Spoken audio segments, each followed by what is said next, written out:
Hello friends, welcome to Weekly Recap China Edition, week 4 of the year 2024. We follow all the news so you don't have to.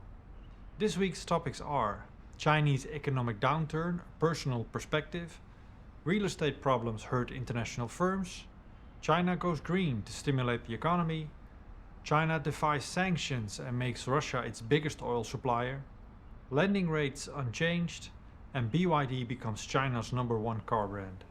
But of course, we begin with a quick look at the financial markets and other financial news. The Shanghai Composite Index increased by 1.8% and closed at 2,821, marking 2 consecutive sessions of gains for mainland stocks. Investors are closely watching the potential impact of a rescue fund from Beijing.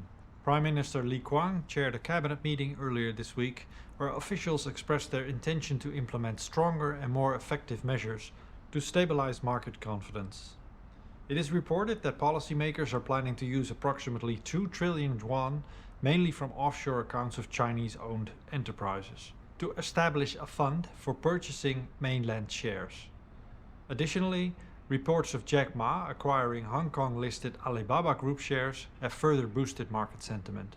Despite these positive developments, the overall sentiment remains bearish, as the Shanghai Composite recently reached a new 3-year low.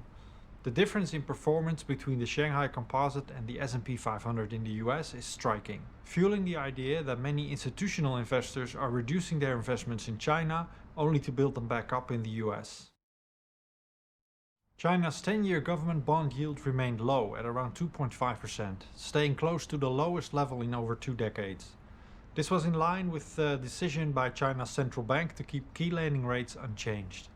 The People's Bank of China kept the 1- and 5-year loan prime rate at 3.45% and 4.2% respectively during its January fixing.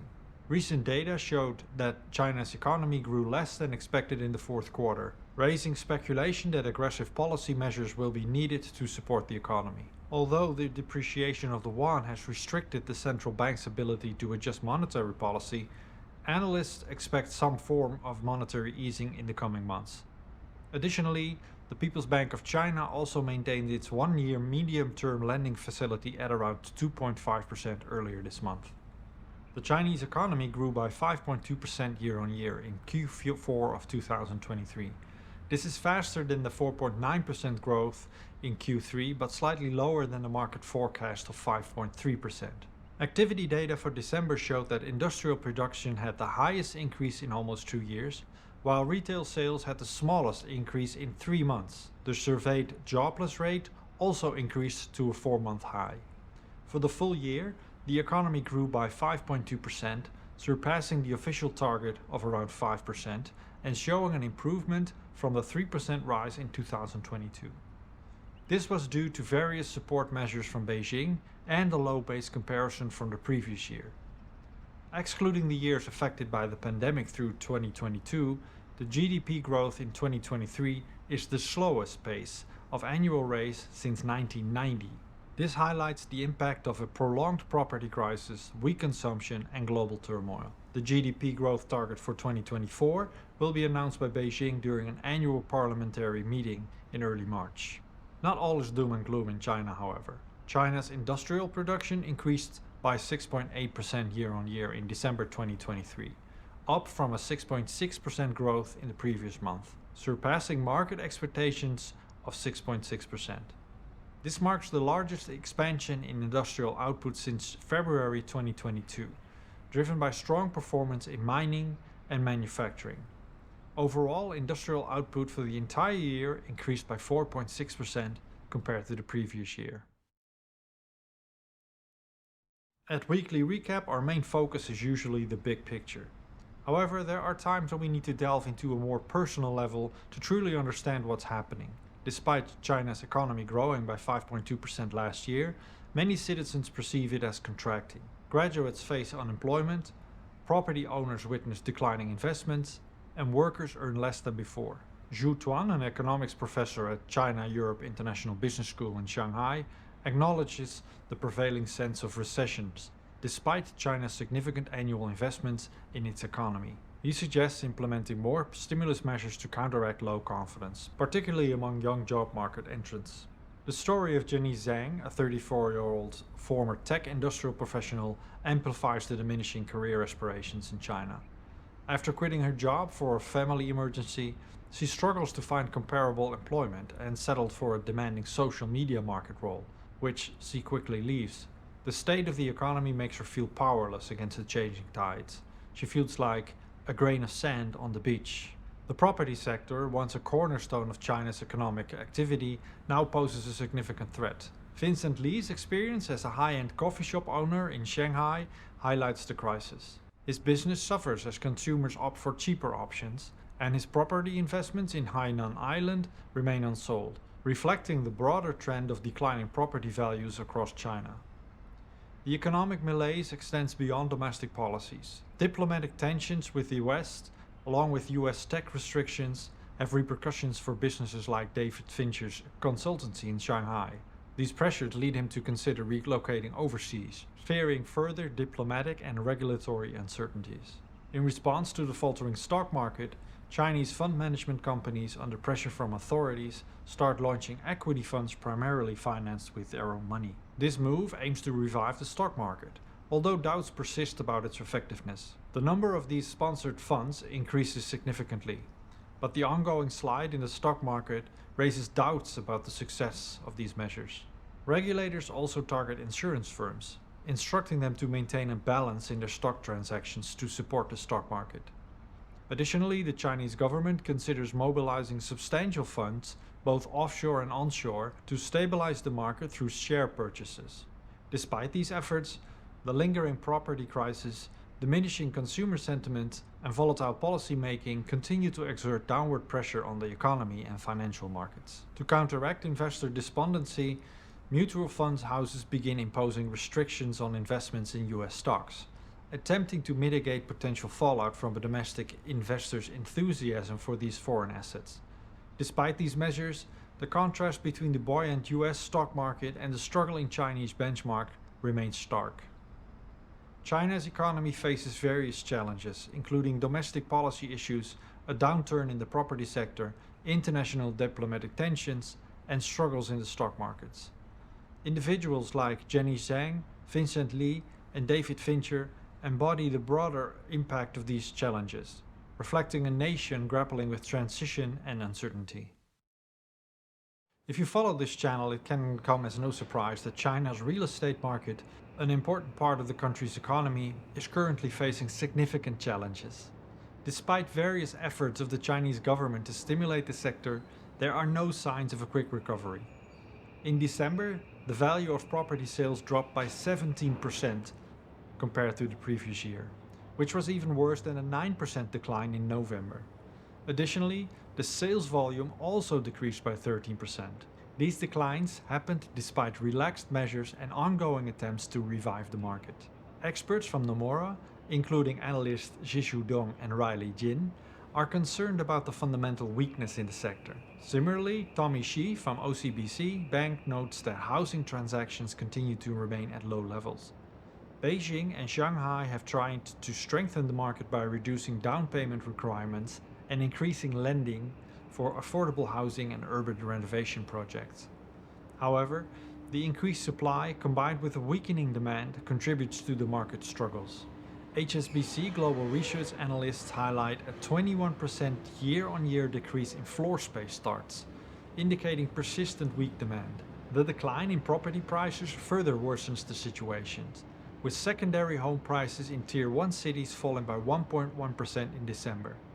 This trend is expected to continue in the near future, affected by the high base effect from last year's Lunar New Year sales. The stock market reflects these challenges, with share prices of Chinese property developers experiencing a sell-off.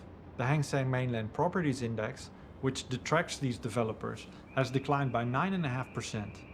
Nomura analysts remain cautious and suggest that the turnaround in share prices may depend on more clarity regarding property sales in the coming quarters.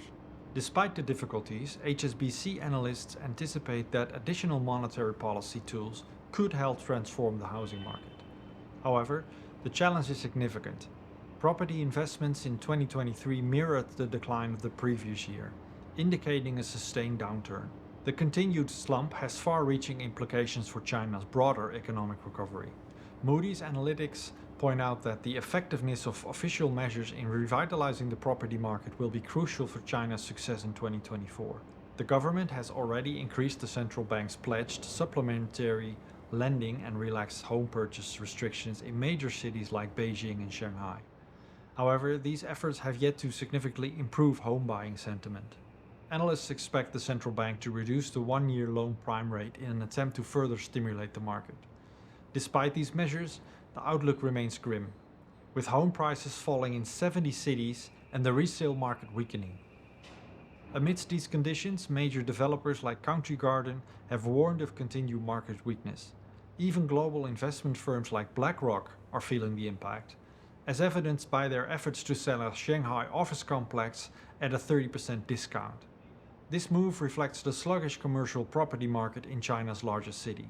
Hyundai Motors' recent sale of its factory in Chongqing at half of the initial asking price further illustrates the broader economic challenges facing China. The South Korean car maker's decision to downsize its operation in China is a response to the sluggish vehicle sales in the country. In parallel, Country Garden Holdings is seeking to sell properties in Guangzhou to raise funds for restructuring its offshore debt. The company's efforts to navigate through financial difficulties underscore the broader challenges faced by China's property developers amid a market downturn.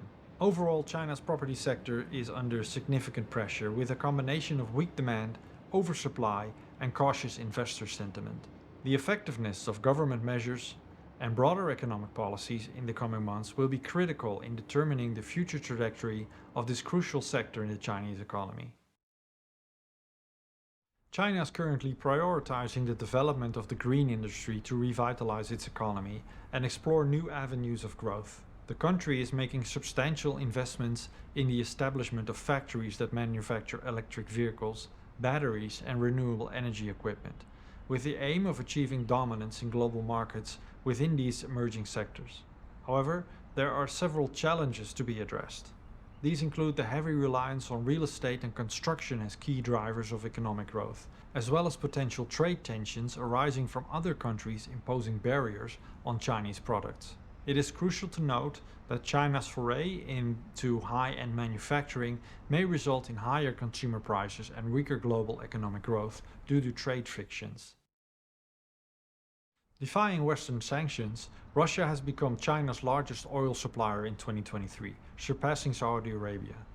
According to Chinese customs data, Russia shipped a record of 117 million metric tons of crude oil to China last year, while imports from Saudi Arabia decreased. Russian crude was in high demand by Chinese and Indian refiners due to the significant discounts resulting from price caps imposed by the West. To comply with Western sanctions, Chinese refiners utilize intermediary traders and transshipment points. China's crude oil imports for 2023 reached a new peak. BYD, the Chinese automaker, has become China's top-selling car brand in 2023, surpassing Volkswagen.